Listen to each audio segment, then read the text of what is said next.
Hello and welcome to another instalment of History Hack. I have a really brilliant topic today that's come to us via another one of our guests that we absolutely love. And I needed somebody sunny and enthusiastic and bouncy, and I only know one of these people that I haven't killed yet, and that's Beth. You all right, Beth? I'm good, thanks. I'm happy to be the sunny, happy person in your life. You were so excited when you saw what this was about. So tell everybody who's here and what we're talking about. Well, I know I am, and I'm sure Alex is as well. We are just so excited for this episode with our absolutely fabulous guest, Carolyn Purnell. Carolyn is a historian and writer with a particular focus on colour and how people throughout history have seen and experienced colour. She's won numerous awards for her work and has written for the Wall Street Journal, Four Seasons magazine, and Good Housekeeping. She also has her own blog for Psychology Today called Making Sense, with titles including The Colour Revolution, Is Colour the Key to World Peace, and There's Nothing Neutral About Neutral Colours. She's also given a TEDx talk called The Captivating Invention of Colour, and her first book, published in 2017, called The Sensational Past, How the Enlightenment Changed the Way We Use Our Senses, received rave reviews on a national level. I am just so excited and looking forward to this episode so much. I'm already buzzing. She's done the TED Talk as well. Carolyn, hello. Hi, thanks for having me. You're joining us from LA as well. Yes, not I am. Sunny and colourful today. No, it's actually not today. I have a little bit of a rainy spell. You're in LA and I'm in South London. I'm quite fun about that. I can't brag today though. Yeah, this is brilliant. So you don't just look at this as yellow and this is a history of yellow. You look at how people have engaged with colour and how they view it. And we're going to learn today that throughout history, people saw it differently. But we take bright, vibrant colour for granted these days. But talk to us about colorants in the pre-modern world, because it was very different, wasn't it? Yes, it was really different as far as how people had access to colors. So I think we kind of take for granted, if we just look around us, that our walls are painted or our clothes have brightly saturated colors or we have art or books, etc. But for most of human history, actually, people only had access to the colorants that were in their particular region. So all colorants would have to come from plants or animals or minerals, which meant that they were really specific to the season in which they were available, to the geography of the place. So, someone in France would have very different plants from someone living in, say, Malaysia. And in an era before industrialization and easy transportation, it meant that your color world was pretty circumscribed. And where you could get access to bright or kind of exotic colors, they were usually incredibly expensive, which is why most people in Europe in the Middle Ages wouldn't have had access to any art except maybe what they saw in their local church, which is why stained glass and those paintings in church were even more awe-inspiring than they are today. So, Carolyn, people saw colour differently in the past, didn't they? And how did they sort them? How did they quantify the colours?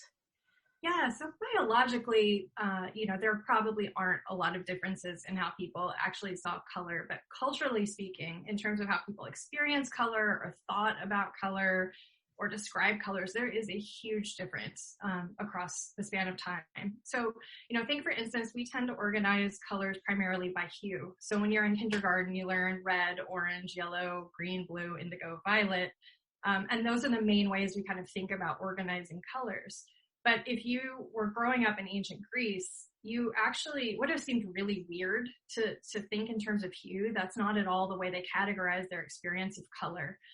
They tended to categorize colors much more by the light of or the conditions of light or luminosity. So, an example is when we shoehorn our colors into translations of Greek literature, they sound kind of weird. So it's why we kind of think, why would Homer say that there are purple sheep? It's because the word for purple isn't actually the word for purple. It's something that's much more akin to a concept of swirling. Or if we think about the word for kyaneos, it's where we get our modern source of the word cyan, which we might think of as like your printer ink or something turquoise, very vibrant. But it actually was a color that referred to red wine, rotten blood, and Zeus's eyebrows. So it was kind of like a dark, thick, murky kind of a color. And that's why we have the description of the sea as wine dark sea, if you've ever heard that description. It's because there's not an easy term for that color. It's more a condition of opacity and light than it is of a particular hue. And, that might seem really strange, but it's actually, it kind of makes sense if you think about the fact that colors were coming from all of these material sources. So if you're using something like the madder root to dye a garment, depending on how long you steeped it or depending on the particularities of that root, you can end up with a color that from our perspective is anywhere from red to brown to orange to gold. So it wouldn't really have made sense. You would have referred to that as madder. You would have referred to it by the material, not by the hue that material produced. That's so interesting. I think if you ask a layman like us two what we think we know about colours in the past, we would probably say that we think that the big bright colours, the further back you go, equal wealth. And you would be spot on, yeah. That's it, though. That's all we know. Hey, I think that's pretty good. Yeah, I think one of the best examples is why we think of purple as a royal color is actually because, so royal purple came originally from a carnivorous sea snail called the murex sea snail that has a gland that produces this hyper-rich, bright. It's typically purple, but it can also produce other colors, but purple was the most coveted. And so just to give you a sense of the scale of this, it takes 12,000 of those snails just to make 1.4 grams of dye. So, it's extremely labor intensive. These snails were difficult to catch. Then you had to go through the whole process of curing them, boiling them, doing all of these crazy things after you've sliced out this minuscule little gland. So basically, it took a lot of time, labor, resources to produce colors. I want to know what someone was doing when they figured the gland out. Like, what? Yeah, I know. To go, I'm going to take this snail home and dissect it and see what I can find. I feel like there was some, probably false story I read somewhere that there's some urban legend that like a dog was frolicking on the beach and grabbed a snail and it squished purple all over him. I don't know where I saw that. The idea of someone with a snail fetish, to be honest. Yeah. It's as lovely as a sea snail can be, but I just can't imagine sitting with. Apparently, it reeked too to make this dye. It was, apparently it smelled quite horrid. But yeah, so those bright colors they meant money because they cost a lot of money to make. And so you can also think, we think of the Virgin Mary probably first symbolically in terms of like wearing blue because she's very celestial or pure or innocent or heavenly. But really it's because blue in the 13th century was the most expensive color. It was imported into Italy in the 13th century for the first time from Afghanistan, which at the time was the only place it was mined. And for 100 grams of the mineral, it only produced 4 grams of pigment. And so basically you have all of these guys in Afghanistan in a mine sending donkeys carrying hefty loads of this mineral back over the mountains and then having to get it to Italy and processing it. And it yielded the pigment ultramarine, which literally means from across the sea. But that's why people used it for Mary, is because it's a sign first of wealth and, secondarily of honor, because you are willing to splash all of this money into a painting to honor Mary. But bright colors were a sign of power because they were so hard to produce. Isn't black as well in Tudor times? Because it's so hard to get dark black. Yeah, like that's pure why black. And everybody are walking around in black robes and lawyers. It's because it says, check my threads. Yeah, it's got this like veneer of austerity, which it is symbolically, I guess. But there's definitely a check my thread element to it. If you can get a pure black, that doesn't quickly fade to a more like muddy brownish color, it's really a sign of power. You're onto a winner there. Yeah. So when does this start to change, and why? How does it become that these colours, these purples and reds and all the colours that we associate with wealth and power, when do they become more common for the everyday person? Yeah, so it's a great question. It's kind of a long process, but it really started in, I would say, the 17th and 18th centuries, and really centered around the expansion of trade networks and, more pointedly, colonialism and slavery.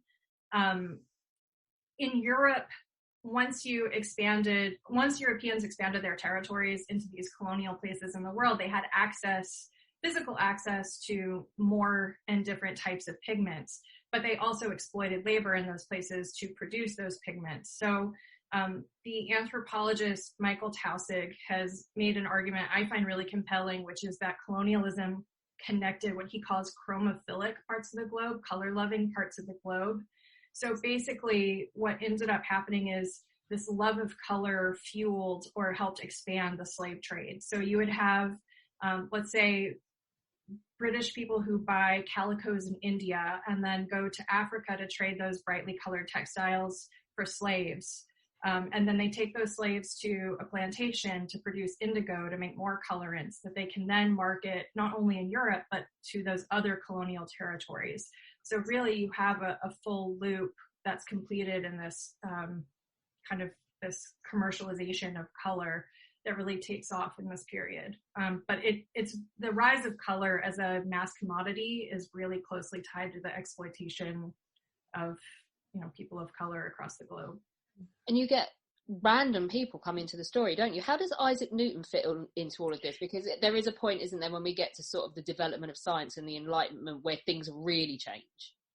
Yeah, absolutely. And I feel like anytime you have a narrative that touches on the history of science, Isaac Newton is like lurking in there somewhere. Yeah. He's going to come like up. Attention seeking in the background. Yeah.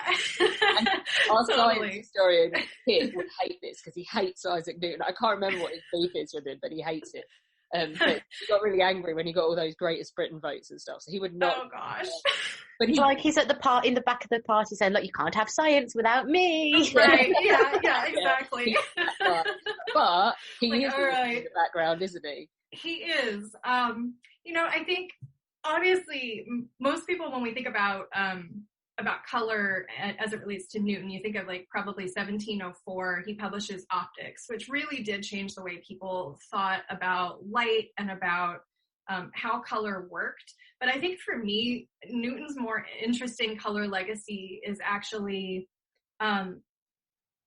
this is going to sound strange, but he invented the rainbow. And hear me out on this. So in the 16th... No, I know you're going with the thing, aren't you? Yeah. I mean, it sounds so silly because, rainbows exist. But in the 1660s, the last major outbreak of the bubonic plague was happening in Britain. And Isaac Newton left Cambridge, where he was studying, and he ended up going to the countryside, hightailed it, quarantined, which we're all familiar with now, and had a lot of time on his hands, which we're also probably familiar with. And he started doing all of these experiments with light. You probably have heard about the lens experiments or him playing with a prism. He also stuck a needle into his eye to see what colors it would produce, which I don't recommend. But he ended up emerging from this time in quarantine with a set of lectures he delivered in between 1670 and 1672 called the Optical Lectures. And in these lectures, he argued that there was a 5-color spectrum. It was red, yellow, green, blue, and violet. So no orange and no indigo. And between 1672 and 1704, he had a change of heart. And Isaac Newton was deeply religious, and he felt that 7 was a sacred number and that a 7-color spectrum would be, quote, more elegantly proportioned. So he decided to add 2 colors. And, I think the reason this is so interesting to me is because, we can all probably say indigo might seem a little wonky. Like a lot of people, at least in America, have already kind of dropped it from the rainbow. When you teach kindergartners, like indigo kind of like gets left out. But times, man, my favorite. Yeah, I know, poor indigo. But it's like Pluto not being a planet. I'm sticking with what I know and what I know at school, and everyone else can suck it. It's Roy G. Biv all the way. You need that eye. But indigo was a weird addition because it was at the time, it was more of a colorant than a color. So you could use indigo to make everything from gray to green to blue to dark blue to purple. And so by giving it this very specific location in the rainbow, Newton really locked indigo into a very specific color. So it would be kind of like if we put bleach into the rainbow today. It just seems kind of strange. And the other weird color, orange, it might seem kind of normal and natural now, but at the time, it was a very, very new color term.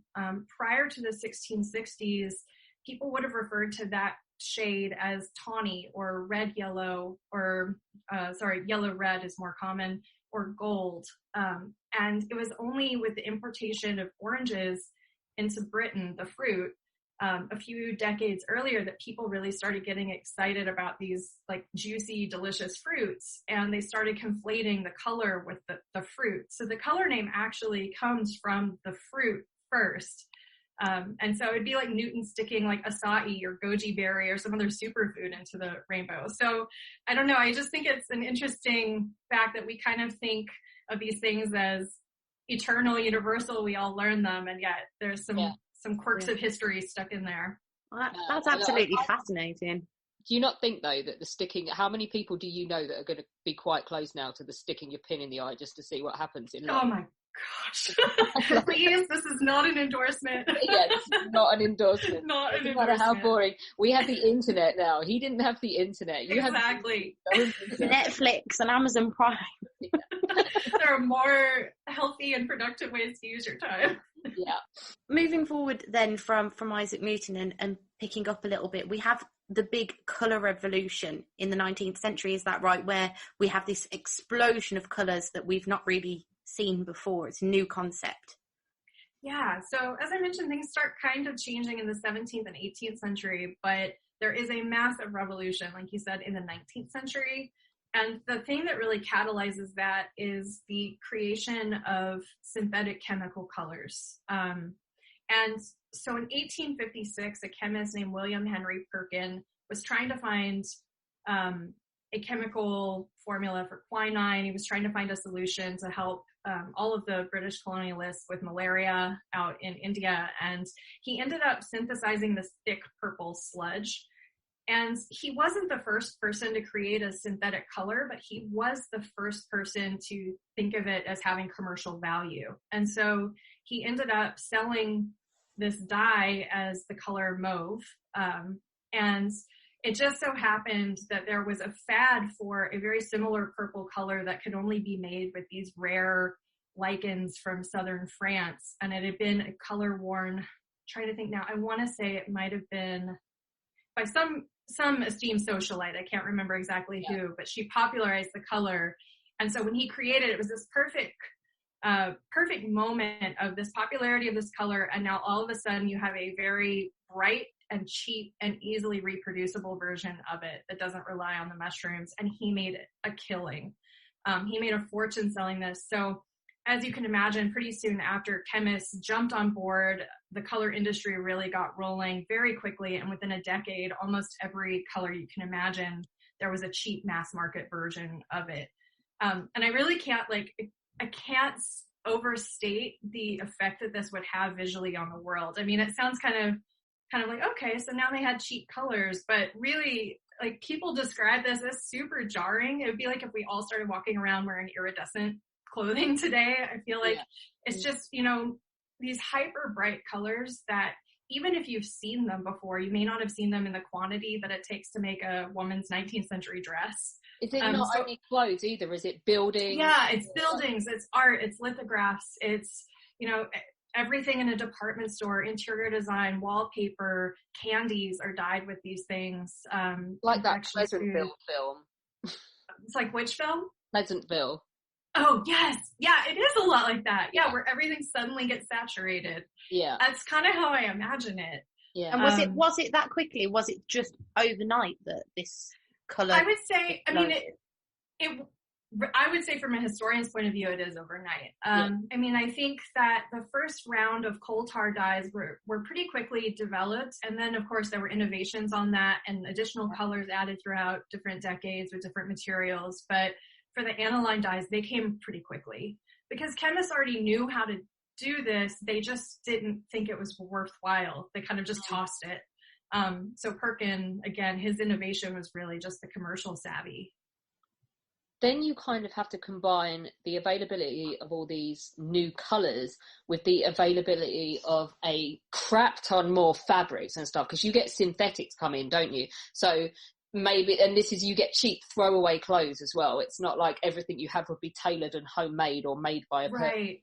You have the rat clothing and everything. So is that another explosion? It is, yeah. I mean, this is happening concurrent, and I think they're fueling each other, but concurrent with the rise of mass consumerism. So the first department stores, people also generally, this is kind of the era we talk about with the rise of leisure time, the working class having some more leisure.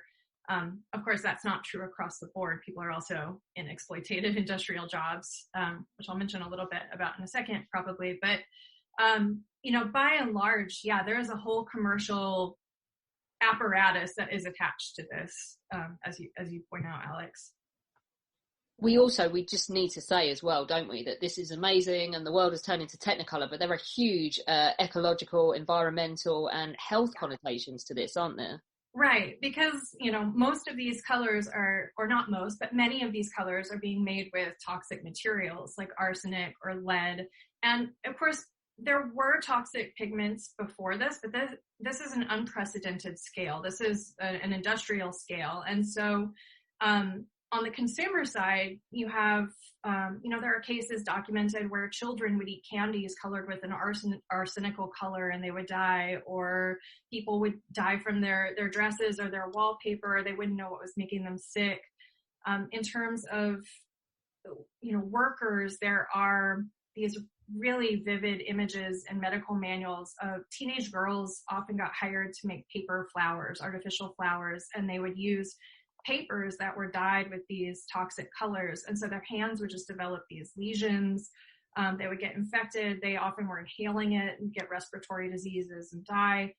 And then on an even grander scale, I think one of my favorite illustrative stories, not favorite happy stories, is the story of the color magenta, which is magenta, the color, which it was invented in 1858 by a French chemist named Vergin, and he quickly sold the rights to these French brothers, the Renard brothers, who owned a colorant manufactory. And magenta was extremely popular, and they just start churning this color out in these factories in southern France, but there's no regulation on what they're doing with these toxic materials. So they start dumping all of the byproducts into the local water supply, and villagers start dying because they're eating the fish from that water. They're drinking the water. The soil's poisoned. And authorities get called in to arbitrate these disputes. And typically, unfortunately, the industrialists are the ones who get off because, according to the authorities, you can't definitively prove that they are the source of the arsenic. And so it seems like in this moment, I would think that most public health initiatives ended up actually coming from the consumer public, who started to put pressure on manufacturers. They quit buying these toxic products, and then government regulations and courts were actually kind of slow to follow. They would implement regulations after the changes had already kind of taken place. So it's a very unfortunate history where it seemed like money talked. Doesn't it always? Yeah. So by this point, obviously, we've got, these bright, vivid purples, and you've just mentioned about magenta there as well. By this point in time, we've moved on to a world that's filled with these very cheaply obtained, bright colours. How did it affect traditional ways in which colour was viewed at the time? Yeah, so we talked earlier about how for huge swaths of history, bright color was the sign of power and the sign of status and the sign of wealth. But now that doesn't stand anymore because anyone can buy a super bright color.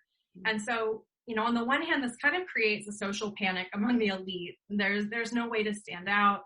But I would say there's also this kind of reaction where now you need a new way to visually determine someone's place in the social hierarchy. And so what ends up happening is that there is a discourse that develops about good taste, people of high moral character, of higher class, in the sea of all of this color, showing the restraint to resist it. And so you get tacky, doesn't it? Yeah, it becomes tacky, it becomes loud, it becomes garish. And so neutral colors are kind of the new arbiter of taste, of class, of wealth, power.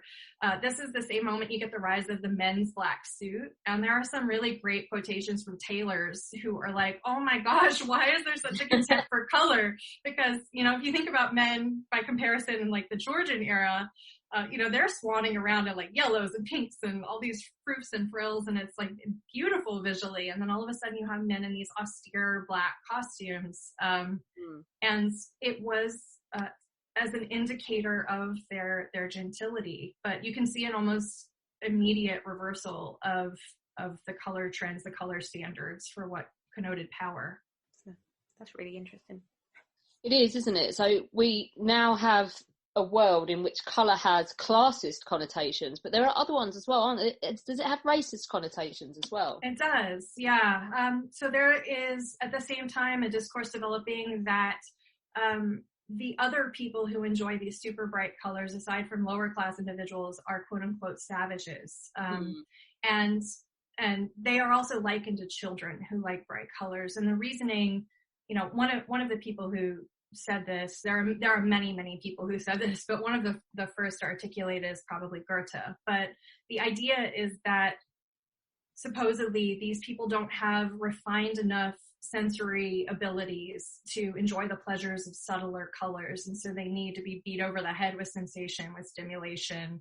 And so it's really a commentary. They link people's racial and mental abilities to the colors that they enjoy. And there becomes a racist connotation to many of these conversations about color. I'm telling you now, my mum's white, and the amount of disgusting magenta, bright pink flamingo crap that woman owns is horrific. Nothing to do with race. I love it. It's like anything fluffy, pink, sparkly. It's my nightmare. To each their own. But I do think it's interesting how a lot of these things have kind of lasted. You know, they linger. Like you can wear a pop of color and it's acceptable, but if you wore like entirely one color, it's probably, especially if you're a man, that's going to be considered tacky or loud or powerless. I don't know about LA, but over here the last few years, guys have been like, hell yeah, I'm going to wear a pink shirt. You can't stop me. And it's become a thing. I don't know. It's the lightest of pinks. It's never hot. No, it's salmon, isn't it? It's like a salmon colour. But there was a footballer called Nicholas Bentner who wore pink football boots, and he tried to tell everyone they were salmon, and it became a laughing stock. And people still, I'm referencing them now, people still reference his salmon football. And there is like, there's a whole class thing within football with all the old commentary guys who played in the 80s are like, I don't see what's wrong with a black pair of football boots. I don't know why we have all these frou-frou pinks and all that. It is. It's a generational thing. Oh my gosh. Yeah. It's funny because to me, I'm like, okay, they wore salmon colored boots. Like, it's one of those things where personally, I don't see the big deal, but culturally, it's obviously still a big deal. Like we're talking about it. Yeah. That's funny. I'm going to go and Google salmon colored boots after this. Yeah, Google Nicholas Bennett. He was hilarious. He thought he was the greatest footballer that ever lived. Everyone else, not so much. But he ended up getting didn't everyone call him like Lord Bentner because he thought he was that something like that, because the boots were just so you could watch a football game and the only thing you'd see were his feet. now everybody, well, I think he was one of the first, wasn't he, to start wearing silly coloured boots. Oh, they're all orange and green and things now, aren't they? Got it in the neck. Someone had to take one for the team. Yeah. Just moving on then quickly to our next point. I've heard this phrase, and I don't really know what it means, but it sounds like a fascinating phrase. So I'd love you to elaborate on it for us, Carolyn. If you could tell us what the phrase colour anarchy means and what it entails, because I love how that sounds. Just anarchy. I want to invoke some colour anarchy. It's such a good phrase. Unfortunately, it comes from kind of a curmudgeonly source, but it is from a color theorist named Albert Henry Munsell, who was irate at what he called color anarchy, of this new chaotic color world where any color could be produced, anything goes. He would have screwed at the boots, right? He would have been very upset. He also hated what he called the foolish nonsense of color names. And so he set about to create a very systemic approach to color naming, but he has screeds about, why are there colors called burnt onion and fresh spinach? And, gets very kind of, again, curmudgeonly about this whole thing. But I mean, I guess to give Munsell a little bit of credit, it probably did feel really anarchic in a certain way, like very jarring. All of the visual hierarchies that you're used to your whole life are suddenly upended in a matter of years. And I think, color was becoming very quickly a shorthand for all of these other cultural and social anxieties that people were experiencing. And so you can see in terms like color anarchy, how it gets offloaded into debates in the political sphere or the economic sphere. All of these other things are kind of manifesting in discourse on color. There's another one as well. We have another phrase which I want to know what it means. Color taxonomy. Yes. So Munsell is part of a tidal wave of theorists in the 19th century after the rise of these synthetic colors. There are hundreds, if not thousands, of people who start trying to give order to the color world. And so they start creating these very intricate color taxonomies, color systems. Some of these are more kind of things we're familiar with, like color systems, like the idea of warm and cool colors or complementary, contrasting colors. That kind of emerges in this moment. But there's also a new genre called the color dictionary that appears in this time. And the idea behind the color dictionary is, okay, we've got all of these people just wandering around willy-nilly wearing chaotic colors and talking about colors according to strange names like elephant's breath and burnt onion and all these things. Let's just create a dictionary for every color where it's got a standard appearance and a standard name. And they look almost like paint swatch books, but they're designed after verbal, textual dictionaries. So the idea is that the color is defined and everyone in whatever industry it's designed for will use that.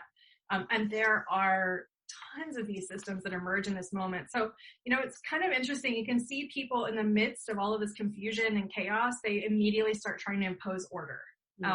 And to me, that's what color systems are really indicative of, is that need to kind of regain control over color, because it doesn't mean what it's always meant. And so now we have to decide what it means. We have to figure out a new way. Like a load of old guys screwing and going, we just need there to be order. There must be order. Oh my gosh, I love some of these people and some of these sources, but yeah, you do get that feeling when you're reading it sometimes, just like, oh my gosh, calm down. Call it yellow or burnt umber or whatever. No. Yeah. And where's the fun in that, having the order and sense? Because to me, the whole span of colour it's the complete opposite of order, really, isn't it? You can have your bright pink socks with your bright green t-shirt. There's no order, there's no sense there, is there? It does make me laugh though. I do wonder, when you go and you buy paint for your house, I do wonder who is paid to sit and think up those names. I always wanted that job. Yeah. I think throw random words together and get paid. It would be glorious. Although I feel like I would, after my umpteenth shade of red, I would probably struggle to figure out what the next one is called. Like, what haven't I used? Yeah. I bet they have to have a degree in something that means that they're allowed to do it, or something sad like that. Mm-hmm. This is going to be my next rabbit hole dive. I want to interview the person that names those colors. All about the rabbit holes. And interestingly as well, when we refer to colour, there's also the terming of colour psychology as well, isn't there? And can you just briefly explain for us what that entails as well? Yeah, so, I think typically today when you kind of hear about pop color psychology, it's usually the idea that red is energetic or blue is calming. And a lot of those ideas are actually emerging, again, in this historical period where color psychology is becoming a field of study in its own right. So earlier I mentioned Goethe, but one of the things he does in theory of colors is he links emotions to certain colors. So he says certain colors are plus colors, which means that they stimulate your body and your mind. he also, that this is one of the moments when he says savage nations prefer these stimulating plus colors. So, again, all of that is buried in there. But he and Schiller come up with something called the Temperament Rose, which matches a person's color preference to their temperament and their profession. So it's almost like a what color is your parachute before any of that existed. But, I think the thing that's interesting is that a lot of the color associations, the things that we have in pop psychology, we treat them like they're universal. Like, yellow is sunny and happy, but they also have a history. Like, they emerged at a very particular point in time. Those kinds of assumptions did. And so I think color psychology, while it's very real, the pop version of it is far too simplified, and it actually relies on this very old kind of legacy of the 19th century. But we are going to finish with some fun in terms of colours. So they don't always mean the same things to the same people, like you say. But historically, colours do have meaning throughout history, and they vary. So we're going to chuck some colours at you, and you can tell us. It doesn't matter where in history you take it. Tell us, just pick your favourite. All right. So I'm going to go green. Okay. So green, and I will just preface this by saying, if you have an interest in a specific color, I can't recommend enough. There's a series of books by the French historian Michel Pastoureau where he traces the history in Europe of, like, there's a book for blue, a book for red, a book for yellow, a book for green. He's rad. So I will just preface already. So yeah. Find these books now. Yeah. And they're beautiful too, like nice illustrations. So green, I think, now color psychology, or the pop color psychology, would say it's a very soothing, natural, calming color we associate with like vegetation and the eco movement, things like that. But in the late Middle Ages, green was actually considered an uncertain color. It was considered fickle and ambivalent. It kind of had a split personality, so it was used often to color images of devils and witches. And it also sometimes connoted love or hope, but it was used in these contexts where that could be false or ephemeral or fleeting. And so green was kind of just this like ambivalent, like fickle, capricious color. And, one reason that might have been is because actually technologically, green is a very difficult color to produce with natural colorants in a color fast way. And it would often fade very quickly if you're using green materials to actually color something. It's not easy to mix yellow and blue to get a nice green. And actually in the Middle Ages, the dyers were separated into separate guilds, the blue guild and the yellow guild. They couldn't mix into green. So green, I think there were some technological restraints there that kind of gave it this reputation for being fickle, but it had nothing to do with kind of soothing and nature until the 20th century, when it had a resurgence. It was related to like public parks and hygiene and health, stuff like that. Wonder if that's where like green with envy comes from as well, that whole... Yeah, it probably is, I would imagine. Oh, that's fascinating. And then the colour that I'm going to pick, obviously I will pick something nice and bright and shiny for us. I'll pick yellow, I think. Yeah, so I'm sorry, I'm going to ruin yellow for you for a minute. It's okay. We rain on her happy parade all the time. It's fine. I keep trying. They keep trying to rain on my parade. Don't worry. Crack on. She's picked this. I know why she's picked this, for Belle's dress in Beauty and the Beast. Yeah. Oh. Yeah, love it. Yeah. Well, I'm sorry, Belle, for what I'm about to say, but yellow for quite a long time in European history, including the 19th century, it was associated with very often with betrayal, degeneracy, prostitution, cowardice. It was not a pleasant color. And actually, there was a long association of yellow with portrayals of Judas, portrayer of Jesus. And so it was often used in anti-Semitic context. If you think of the yellow badges that Jews were forced to wear, yellow kind of carried those very negative connotations. And in Europe, it really began to kind of change in the 20th century with sports, because it was a highly visible color. And over time, people came to associate it more with happiness and leisure and things like that. But I will say that yellow is a great example of how this pop psychology often doesn't take into account cultural differences, like not just historical differences, but geographic ones as well. Because in China, yellow has long been considered a noble color, kind of full of wisdom and abundance. The emperor wore yellow. So, I think anytime we try to universalize about a color, there's going to be some counterexample from another place in the world or another time period where it meant something completely the opposite of what we assume. Do you want to do any other colours, Beth? Well, I'll throw in my favourite colour, which is blue. Yeah, we both support blue football teams, so we should probably do this. Yeah.